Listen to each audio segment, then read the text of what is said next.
troisième vidéo de la série, on va prendre un premier exemple de loi continue avec une densité particulière. Cette loi continue, c'est la loi uniforme.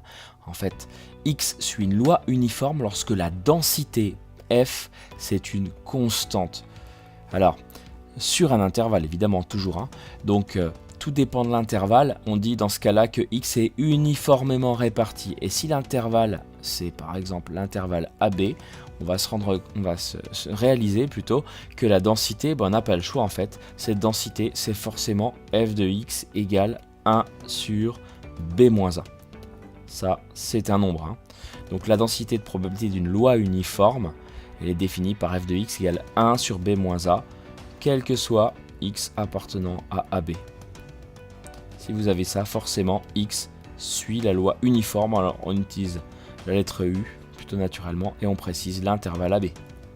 Alors on va en faire la démonstration de cette chose-là. La démonstration donc en 3 points. Est-ce que f est continu? Ben oui, f est continu sur AB à partir du moment où A est différent de B. Sinon ça fait 0. Est-ce que f est positif? Bah oui, parce que B est plus grand que A. Donc B-A c'est positif. Donc f de x est strictement positive, quel que soit x appartenant à AB. Et puis donc l'intégrale, bien sûr, l'intégrale entre A et B de f de x dx ou f de t dt, peu importe. Ça fait quoi? Ça fait l'intégrale entre A et B de 1 sur b-a dx. Pas de x ici. Donc en fait c'est une constante qu'on peut même sortir. Faisons-le tout de suite. Et donc l'intégrale entre A et B de dx, de 1 dx. Quelle est la primitive de 1?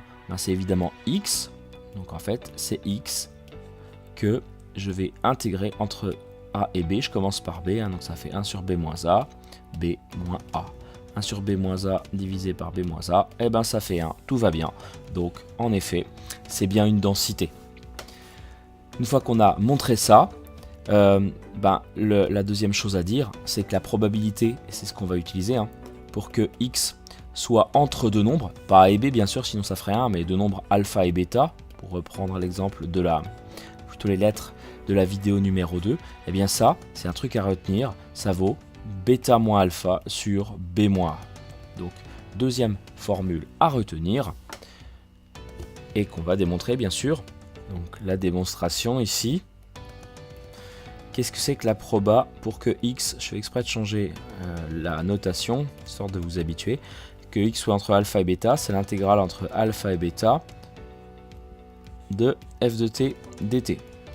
Et qu'est-ce que c'est que f de t? Je vous rappelle que c'est 1 sur b-a. Donc ça fait, je vais le sortir tout de suite vu que c'est une constante, 1 sur b-a, l'intégrale entre alpha et bêta de dt. Et donc c'est toujours 1, donc ça fait toujours t ou x entre b et a, entre alpha et bêta, pardon. Donc je me retrouve avec ceci, t entre alpha et bêta, qui donne donc bêta moins alpha, divisé par b moins a. Donc voilà, on retient le résultat directement. Alors, c'est peut-être le moment de vous dire quand est-ce qu'on rencontre ce genre de loi continue. Eh bien, c'est quand on cherche par exemple un nombre au hasard entre 0 et 1. Ou alors un nombre au hasard entre 0 et 10.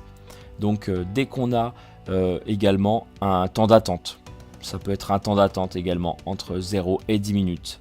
Eh bien, dans ce cas-là, on utilise des lois continues. A priori, ça sera précisé dans l'énoncé. Mais si ce n'est pas le cas, sachez-le, nombre au hasard ou alors temps d'attente, c'est des lois continues uniformes. Donc, qui suivent ce modèle. Dernier point que je voulais voir avec vous, c'est l'espérance de x. Qu'est-ce qu'elle vaut? Eh bien, en fait, l'espérance de x, c'est a plus b sur 2. Rappelez-vous, l'espérance de x, c'est l'intégrale entre a et b de t, f de t dt. Donc f de t, c'est toujours 1 sur b-a que je sors tout de suite de l'intégrale. Et donc je vais intégrer entre a et b, cette fois-ci t dt. L'intégrale de t, c'est t carré sur 2 entre b et a, entre a et b, avec toujours 1 sur b-a devant. Et on se retrouve avec 1 sur b-a multiplié par b carré moins a carré sur 2.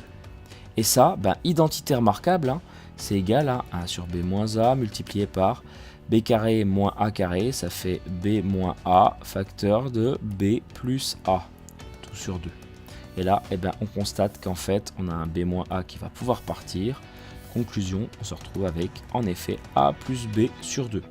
Finalement, c'est plutôt logique, hein, on prend les deux bornes de notre intervalle et puis on coupe en deux pour avoir une espèce de moyenne. Voilà pour ce premier exemple, loi uniforme.